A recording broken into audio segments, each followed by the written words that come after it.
So we are hearing what Middle Georgia voters are saying about Vice President Kamala Harris picking Minnesota Governor Tim Walz as her running mate. 41 NBC's Tanya Motorzitsky speaks with both sides of the aisle about the choice. Vice President Kamala Harris made her first rally appearance Tuesday night with her newly named running mate, Minnesota Governor Tim Walz. Middle Georgia voters are weighing in on her pick. Bibb County Republican Party Chairman David Summerall says he's a radical leftist who caused crime to increase. He's a weird, radical, scandal-ridden, socialist, communist governor. He's a champion of woke politics. He's the Bernie Sanders of governors. He celebrated his honeymoon in communist China. He was arrested for DUI and pleaded down to a reckless driving charge. You know, crime is now spiking in Minnesota because of this governor. Party Chairman Jalen Scott says he's excited to see a Democratic ticket that won't focus on bashing other candidates like former President Trump and running mate J.D. Vance.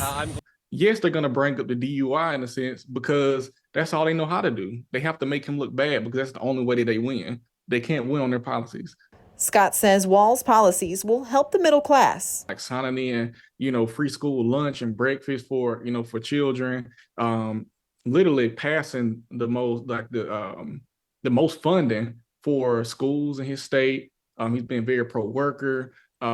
He's a military veteran. And so down here, like that, those are characteristics that we have here, in Macon, and also he understands the fact that, middle-class Georgians, working-class Georgians have to go through every single day. Summerall says Walz's policies are too extreme.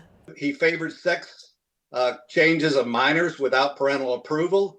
He supported putting tampons in boys' restrooms. He favors sanctuary cities and open borders. In Macon, Tanya Motorzitsky, 41 NBC News.